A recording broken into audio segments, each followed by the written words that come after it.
Hello everyone. आज की इस वीडियो के अंदर हम लोग जो टॉपिक डिस्कस करने वाले हैं दैट इज माइकल्स डायवर्टिकल। ओके, तो let's start this topic. This is exam point of view से बहुत इंपॉर्टेंट है।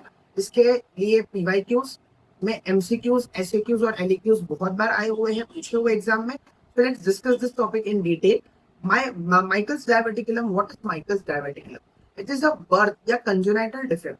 तो ये बर्थ का डिफेक्ट है या फिर it is a congenital defect जो कि जीआई ट्रैक्ट के अंदर होता है। जीआई ट्रैक्ट के अंदर mainly it causes ileum. Ileum के अंदर गैस्ट्रोइंटेस्टाइनल ट्रैक्ट के अंदर कंजेनाइटल या बर्थ डिफेक्ट जो हो रहा है that is called as Meckel's diverticulum.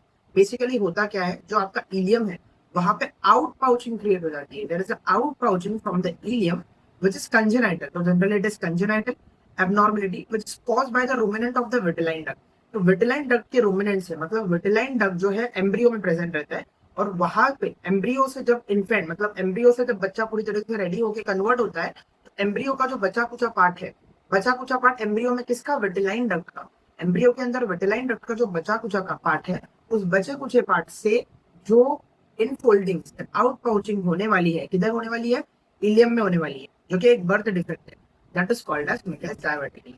Basically Meckel's diverticulum एक बर्थ डिफेक्ट है, कंजेनाइटल डिफेक्ट है, गैस्ट्रोइंटेस्टाइनल ट्रैक्ट का डिफेक्ट है, मेनली इलियम में कॉज होने वाला डिफेक्ट है, जिसके अंदर जो है विटिलाइन डक्ट का रूमिनेंट मटेरियल की वजह से इलियम में आउट पाउचिंग हो जाएगी। ठीक है, इसको हम लोग डायग्राम से समझते हैं। सबसे पहले विटिलाइन डक्ट क्या होता है? तो यहाँ पे एम्ब्रियो का एक स्ट्रक्चर बनाया हुआ है, जिसमें ये बेसिकली ये क्या है? फोरगट है, this is hindgut and this is the midgut, और ये यॉर्क सैक है। तो यॉर्क सैक से मिडगट को जो कनेक्ट करने वाला डक्ट होता है that is called as vitelline duct. A duct which is responsible for the connection of the yolk sac to the midgut that is called as a vitelline duct। और यही vitelline duct के ruminant material से जो out pouching ilium में होंगी, वो out pouching को हम लोग क्या बोलते हैं? Michaels diverticulum. ओके, तो आप लोग यहाँ पे देख सकते हो कि ये इलियम का नॉर्मल ल्यूमेन है। तो इस तरीके से ये इलियम है। ठीक है, अभी इलियम के अंदर क्या हो गया? ये आउट पाउच बन गया। इस तरीके से ये बाहर एक पाउच निकल गया, this is the out pouching and this is called as a diverticulum. Okay, so this is a condition that is called as a Meckel's diverticulum. ठीक है, अब ये बेसिकली तीन टाइप के होंगे, या तो ये सिंगल मतलब एक ही आउट पाउच निकल रहा है, ऐसे आउट पाउचिंग सिर्फ एक ही हो रही है पूरे इलियल ट्रैक में या फिर पूरे इलियम के अंदर। Okay, that is single. Congenital means क्या? It is a birth defect या फिर बर्थ एबनॉर्मेलिटी हो रही है, that is congenital. And two means what? कि जिसके अंदर जीआई की तीनों या चारों ट्रैक्स इन्वॉल्व है, इसमें आपका म्यूकोजा, सब mucosa, muscularis and serosa, GI की चारों लेयर्स इन्वॉल्व है, और ये पूरा के पूरा जो है आउट पाउचिंग हो रहा है। बेसिकली ये इलियम है, इलियम से जो आउट पाउच हो रहा है, ये आउट पाउच के अंदर जीआई की चारों वॉल्स इन्वॉल्व है। इसमें आपकी सिरोसा भी है, इसमें मस्क्यूलरिस भी है, इसमें सब म्यूकोजा भी है, इसके अंदर म्यूकोजा भी है। राइट, अब हम बात करते हैं रूल ऑफ 9 की। ये रूल ऑफ 9 बहुत इंपॉर्टेंट है to understand the Meckel's diverticulum. इसको याद रखने के लिए बहुत ज्यादा इंपॉर्टेंट है। तो 2% ऑफ पॉपुलेशन में ये हो रहा है, 2 इंचेस इन साइज में मैक्सिमम ये होता है, 2 feet proximal to the ileocecal junction.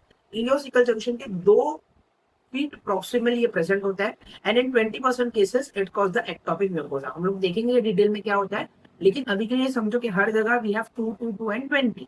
So 2% population के अंदर माइकल्स डायवर्टिकुलम देखा जाएगा। That is a congenital defect cause in ileum, that is out pouching. तो आउट पाउचिंग क्यों हो रही है? विनाइल डक्ट की, विटिलाइन डक्ट की रूमिनेंट जो बचा कुचा है, विटिलाइन डक्ट का जो रूमिनेंट मटेरियल है, उसकी वजह से ये इलियम के अंदर आउट पाउच बन रहा है। तो 2 इंच इन साइज, जनरली ये 2 इंच होता है साइज के अंदर। जनरली ये इलियोसिकल जंक्शन से 2 फीट तक प्रॉक्सिमल होता है, proximal to ileocecal junction up to 2 feet, और 20% ऑफ केसेस के अंदर it cause the ectopic mucosa. This is the rule of 2 जो आपको ध्यान रखना है। अब हम बात करते हैं कुछ क्लिनिकल कंडीशंस की, ये पेशेंट क्लिनिकली कैसे रिप्रेजेंट करता है। जनरली ये पेशेंट एसिम्प्टोमेटिक होता है, और माइकल्स डायवर्टिकुलम कोई दूसरी सर्जरी या कोई दूसरे इन्वेस्टिगेशंस के अंदर एक्सीडेंटल डिटेक्ट होने वाला डायवर्टिकुलम है। जनरली ये सिम्टम्स नहीं देता, बट ये सिम्टम्स कब देता है? अगर ये सिम्टम देता है तो ये कैसे देता है?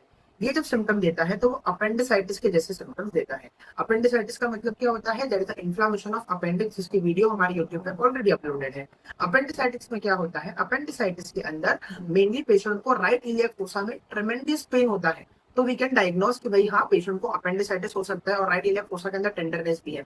तो इसी तरीके से माइकल्स डायवर्टिकुलाइटिस के अंदर मतलब जब ये डायवर्टिकुलम में इन्फ्लेमेशन हो जाएगा, वो अपेंडिसाइटिस की तरह सिम्टम्स देता है। The patient is clinically present with the complaint of appendicitis. लेकिन अगर ये कंडीशन के अंदर अपेंडिक्स में टेंडरनेस नहीं है और अपेंडिक्स नॉर्मल अपीयर कर रहा है, तो इलियोसिकल जंक्शन के 2 फीट प्रोक्सिमल हमको चेक करना है, क्योंकि हम लोगों ने रूल ऑफ 2 में भी पढ़ा। रूल ऑफ 2 में भी हम लोगों ने क्या पढ़ा? कि इलियोसिकल जंक्शन के 2 फीट प्रोक्सिमल जो है ये डायवर्टिकुलम प्रेजेंट होता है। तो इलियोसिकल जंक्शन के 2 फीट प्रोक्सिमल हमको चेक करना है, वहां पे हम लोग को डायवर्टिकुलम पॉजिटिव दिखता है। याद रखना कि क्लिनिकली ये कैसे रिप्रेजेंट करेगा, अपेंडिसाइटिस के सिम्टम्स की तरह ये रिप्रेजेंट करेगा। अगर डायवर्टिकुलम में परफोरेशन हो जाता है तो इट कॉज पेरिटोनाइटिस। पेरिटोनाइटिस की वीडियो भी हमारे यूट्यूब चैनल के ऊपर ऑलरेडी अपलोडेड है। तो बेसिकली क्या होता है ना कि परफोरेशन में अगर डायवर्टिकुलम के अंदर बैक्टीरियल एक्सपोजर बहुत ज्यादा है, तो this bacteria will be leak from the diverticulum to the perforation. ये होल की वजह से ये लीक हो जाएगा into the peritoneum and then it will cause the peritonitis. तो ये एक मेजर कॉम्प्लिकेशन हो सकता है परफोरेटेड डायवर्टिकुलम का। उसके अलावा ये रेक्टम से ब्लीडिंग होना, ठीक है, और गैस्ट्रिक म्यूकोसा का इन्वॉल्व होना। एक्टोपिक गैस्ट्रिक म्यूकोसा जो 20% एक्टोपिक गैस्ट्रिक म्यूकोसा इन्वॉल्व होता है ना, 20% केसेस के अंदर एक्टोपिक गैस्ट्रिक म्यूकोसा इन्वॉल्व होता है। तो गैस्ट्रिक म्यूकोसा का इन्वॉल्वमेंट और रेक्टम से ब्लीडिंग होना, these all are the features of diverticulum. उसके अलावा बोवेल ऑब्स्ट्रक्शन। बोवेल ऑब्स्ट्रक्शन कैसे होता है, तो जो डायवर्टिकुलम है वो अटैच होता है अम्बिलिकस से थ्रू द फाइब्रस बैंड। ये फाइब्रस सेप्टम, ये जो मैंने डायग्राम बनाया है इसके अंदर बताया हुआ है। तो this is basically your umbilicus and this is the diverticulum. अब ये डायवर्टिकुलम और अम्बिलिकस के बीच में एक फाइब्रियस सेप्टम दिख रहा है, दिस फाइब्रस सेप्टम। ये फाइब्रस सेप्टम क्या करता है, डायवर्टिकुलम को और अम्बिलिकस को कनेक्ट करने का काम करता है, right. So what is a fibrous septum? Fibrous septum is a structure which is responsible for the connection of the diverticulum to umbilicus, जो मैंने डायग्राम में बताया हुआ है। अगर ये फाइब्रस सेप्टम के अंदर ट्विस्टिंग हो जाती है, when there is a twisting in this fibrous septum, so it can cause the bowel obstruction। ऐसी कंडीशन के अंदर बोवेल में ऑब्स्ट्रक्शन हो सकता है ड्यू टू दिस ट्विस्टिंग।